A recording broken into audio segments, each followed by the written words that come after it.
For our group project, we decided to focus on the history of slavery at Hollins University. However, when looking through the Hollins archives, it was easy to find the information needed in order to complete a background on some of the servants who worked at Hollins, as well to gain an understanding on how slavery began and worked at Hollins. It was a more difficult task, however, to find the history of a social movement with the focus around slavery.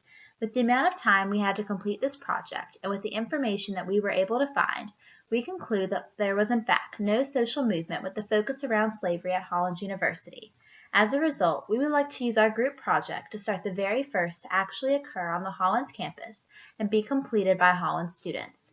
Our group project will be a social movement to bring to light the very servants who helped to make and keep this university to be the best possible during their time here.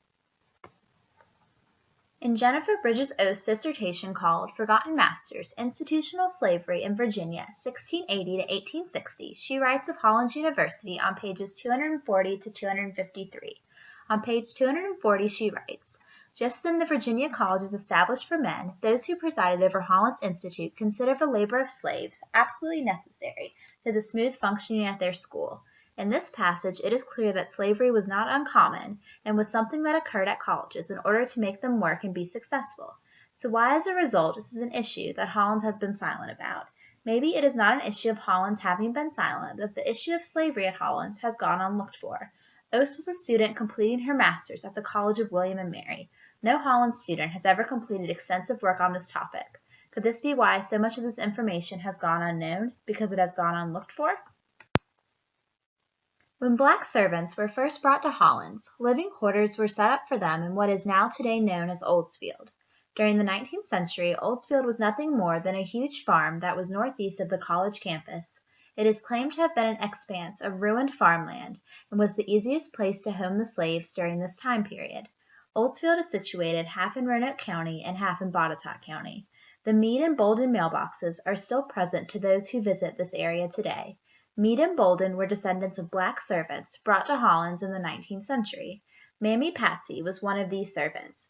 Brought to Hollins in the 19th century, she worked in the West Building. Her job was to care for the children of Hollins administrators, faculty, and staff.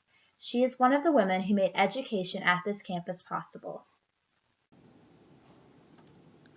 Clement Reed Bolden, a forgotten face, is one of the most influential people to be a part of the Hollins community.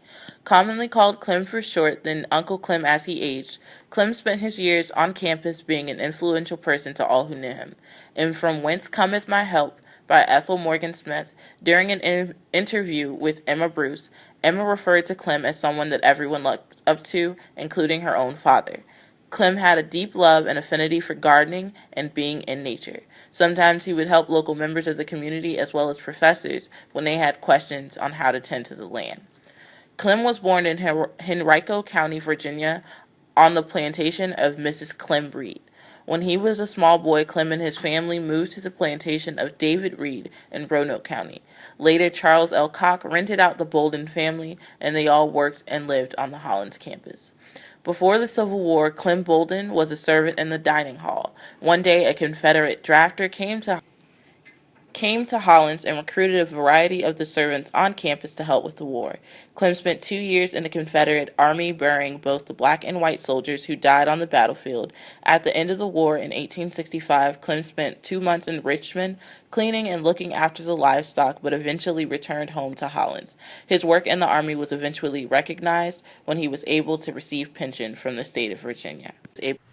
With the exception of Clem Bolden and Botetourt, it is difficult to pinpoint specific servants who worked in the main dormitory, added to the fact that documentation on women servants was poorly kept.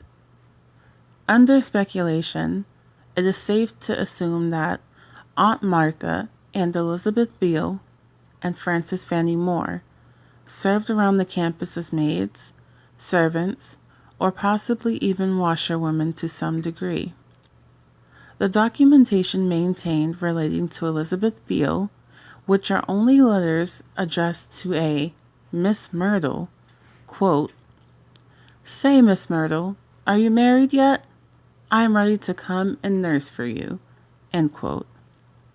She signed her letter with, "From your own maid," as the letter comes to a close. An article published by the Roanoke Times on Frances Fanny Moore, titled Ex-Hollins Custodian, is the only known document with any information on Frances Moore. The article states, ex-Hollins custodian Frances Moore died Friday in a Charlestown, West Virginia nursing home. This article was published on February 27, 1982.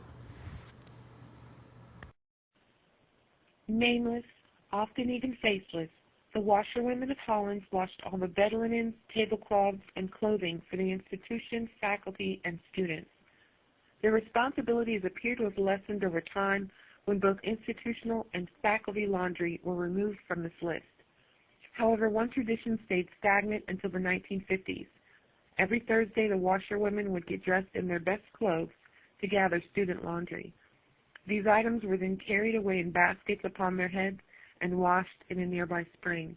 This job demanded a great many women to complete it.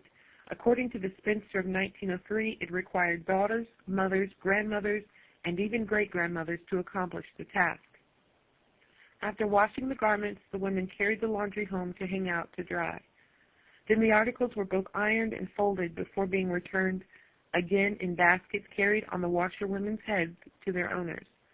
Per the aforementioned spinster, the image of these women displayed for the students a glimpse of the vanishing South. It seemed a rare pleasure to find not just one, but a community of these loyal colored folk. In the 1939 presidential reports from President Randolph to the Hollins University Board of Trustees, President Randolph can be quoted with saying, "The college owes each year a debt of gratitude to this group on our staff. In positions important or humble, both races serve us faithfully.